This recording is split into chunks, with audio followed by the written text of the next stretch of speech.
ilmaa kan hafuura qulqulluu waaqa tokko ameen. Oromootaaf immoo maqaa waaqa gurraachatiin ameen jennee jalqabna. Egaa waa muraasanii dabarsaa har'a ummata magaalaa Shaashamannee akkasumas ummata godina Arsii lixaa fuulduratti dhiyaadhee too dhaamsan qabu dabarsuudhaaf carraa argachuu kootiin gammachuu natti dhaga'ame ibsachuun barbaada. Baga gammanne, baga Rabbi wal agarsiise. Jarri amantiidhaan gargar nu qooduu waan barbaaddeef daangaa amantii cabsinee amantiin keenya amantii jaalalaa jennee gaafa walitti marrannu akka yakkaatti lakkoofti. Sababni isaas tokkummaan keenya waan isaan hollachiisuu fi kunitti fufa. Qabxiin tokkoffaadhaan kaasuu barbaadu waa'ee daneessummaati. Daneessummaan inni muummeen kaasu waa lama irratti xiyyeeffata. Tokko daneessummaa amantii tokko keessa jirudha. Lammeessoon ammoo daneessummaa saba tokko keessa jirudha. Amma kan irratti qabsaa'aa jirru inni muummeen kanadha. Daneessummaan amantii maaloonaan jettan tokkoffaa Qorontos boqonnaa 12 lakkoofsa 12 irra jecha jiru ka'umsa godhanna. Akkana jedha, qaamni tokko ta'ee otoo jiru akkuma kutaalee qaamaa adda addaa qabu Kiristoosis akkanuma dhanuun jedha.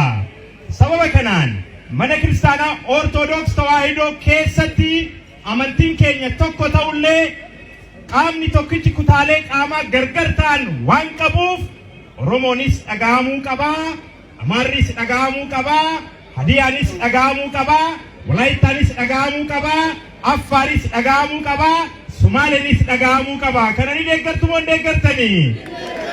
Mee akkamiin agarsiiftu? Kanaaf mana kiristaanaa keenya keessatti Qalawaadiin bara 2004 bahe kan inni jedhu keewwanni 18 keewwanni 59 tajaajiltoonni hoggantoonni mana kiristaanaa afaan naannoo itti tajaajilanii beekuu qabu jedha. Warri Shaashamannee bulchaan mana kiristaanaa, bulchaan araddaa mana kiristaanaa, bulchaan beeta kinetii aanaa, bulchaan beeta kinetii godinaa afaan Oromoon ni danda'u moo jedhaatoo gaafadha. Hin dandeenye taanaan seera mana kiristaanaa kabachiifadhaa kiristaanonni hundi keessan. Qeerroon immoo seera kabachuu keessatti. Jarri deeggadda maal jedhanii keessummaa nuun jettee jedhanii. Afaan ummataatiin waloomuu hin dandeenye taanaan keessummaadha. Aadaa ummataatiin waloomuu hin dandeenye taanaan keessummaadha. Afaan Oromootiin hin lallabne taanaan keessummaadha. Nuyi sanyiin lakkoofne dhiigan lakkoofne garuu waggaa 50 waggaa 40 lafa Oromootirra taa'anii jecha afaan Oromoo tokko wallaaluun keessummummaadha. Manni kiristaanaa teenya. Manni kiristaanaa teenya ammas keessummaadhaan hin hoogganamtu, irra deebi'aa hin hoogganamtu ammas. Keessummaan eenyu yoo jettan ani saba lakkoofne, ani gosa lakkoofne, ani afaanii fi aadaa ummataatiin walooma hin jedhe. Daneessummaan inni lammataa daneessummaa saba Oromoo keessatti qabnudha. Sabni Oromoo Musliima ni qaba, sabni Oromoo Kiristaana ni qaba, sabni Oromoo waaqeffataa ni qaba. Daneessummaa kana kabajuudhaaf ammoo gadaa keenyatti haa deebinu, safuu keenyatti haa deebinu, duudhaa keenyatti haa deebinu. Islaamniif Kiristaanni gadaadhaan maaf walii galuu dadhaba? Islaamniif Kiristaanni jaarsa biyyaatiin maaf walii galuu dadhaba? Tuulamniif siikoof mandoon biyya duudhaan jirutti, biyya safuun jirutti, biyya gadaan jirutti sababa amantiitiin maaliif gargar qoodama?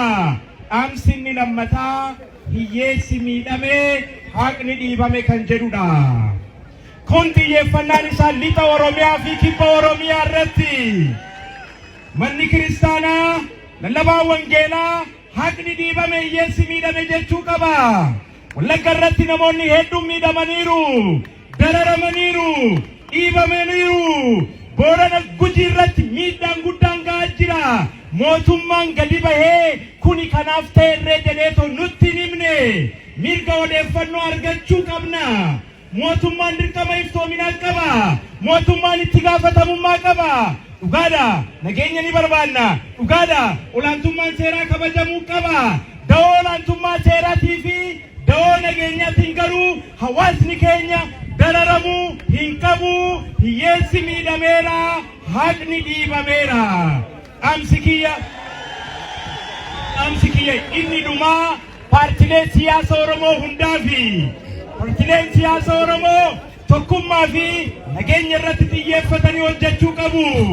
Nu injifachuu yoo barbaadani waa'ee tokkummaa Oromoo, waa'ee gadaa Oromoo nuuf haa ibsanii, isarratti maal akka hojjetan nu agarsiisanii. Oromoo nagaan qooduudhaan, Oromoo gosaan qooduudhaan, Oromoo loqodhaan, amantiidhaan qooduudhaan Oromoo paartiin nan hooggana jedhu abaddeen tokkummaa keenya waan miidhaa jiruuf fudhatama hin qabu. Kanaaf paartilee Oromootiin tokkummaa Oromoo fedhii siyaasa keessaniif jecha nu jala hin burkuteessinaan dhaamsa keenyadha. Nageenya keenya nu eegsisa. Akka ceenutti waltaa wallaggeeffadhaa, ulfaadhaa, horaa bulaa deebanaa.